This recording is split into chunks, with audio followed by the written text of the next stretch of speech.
L'homme au mille visages, c'est l'histoire d'une femme qui découvre un jour que l'homme dont elle attend un enfant, qui est chirurgien, spécialiste du thorax, qui s'appelle Alexandre, dont les deux parents vivent à Rio, ne s'appelle pas Alexandre, n'est pas chirurgien. Il a inventé une biographie familiale et personnelle complètement farfelue. Et il a 4 autres femmes en même temps. Et avec chaque femme, il a une identité, un prénom et une profession imaginaire différentes. Il m'a dit qu'il s'appelait Ricardo et qu'il était brésilien. Lui, il était argentin. Très romantique. J'étais complètement sous le charme, quoi.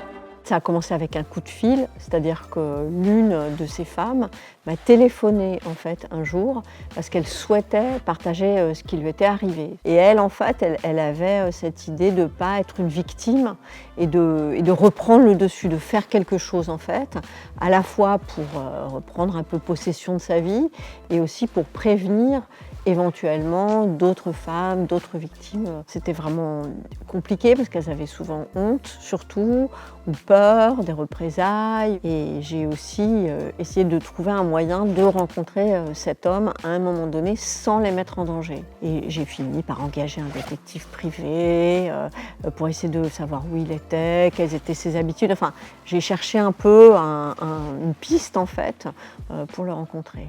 Dans le film que vous verrez ou que vous avez vu, il y a une seule actrice professionnelle, 2 non professionnelles et 3 vraies filles. Mais c'est mélangé au générique de telle sorte qu'on ne sait pas qui est vrai et qui est fausse. Donc j'entretiens une sorte de flou qui à la fois les protège et qui est aussi une mise en abîme, on pourrait dire, de ce que c'est faire un film. C'est à la fois un film sur le mensonge, mais c'est aussi un film sur qu'est-ce qu'un réalisateur, aussi jusqu'où un réalisateur n'est pas un manipulateur, etc. J'espère ne pas l'être.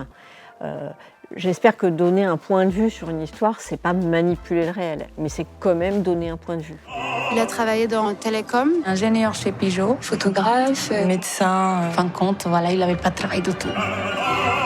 J'ouvre le navigateur dont il se sert et là, via l'historique, je peux rentrer dans tous les comptes qui sont les siens. Tout était faux, quoi. En réalité, j'ai jamais vraiment hésité sur la question de savoir si j'allais montrer son visage ou pas. Ça ne me semblait pas possible de demander à des femmes de témoigner à visage découvert, de leur montrer un film d'1h30 où elles auraient surmonté leur peur, leur honte, leurs appréhensions, et puis de flouter le gars. Après, la manière dont je le dévoile dans le film, elle est un peu dramatisée, et voilà, c'est du montage aussi. Et je pense que le moment le plus difficile, peut-être, ou le plus stressant, c'est au moment où je suis allée rencontrer cet homme et où j'avais très peur, puisque je me suis retrouvée moi-même en train de lui mentir, j'avais très peur d'être démasquée. En fait, j'ai trouvé ça très désagréable de mentir de manière aussi éhontée. Se moquer ou être dans le fond de la classe en train de ricaner, c'est un peu ce qu'on appelle l'arme des faibles. C'est-à-dire que c'est aussi un peu lâche, c'est aussi un petit peu être dans une position de faiblesse. C'est les gens qui ont peur, en fait, qui ricanent. Et finalement, à la fin du film, c'est un peu un pied de nez, mais c'est aussi un aveu de faiblesse. C'est-à-dire qu'on ne peut pas faire grand-chose. Tout ce qu'on peut faire, c'est faire un film et un peu rigoler et un peu se moquer. C'est pas très méchant non plus.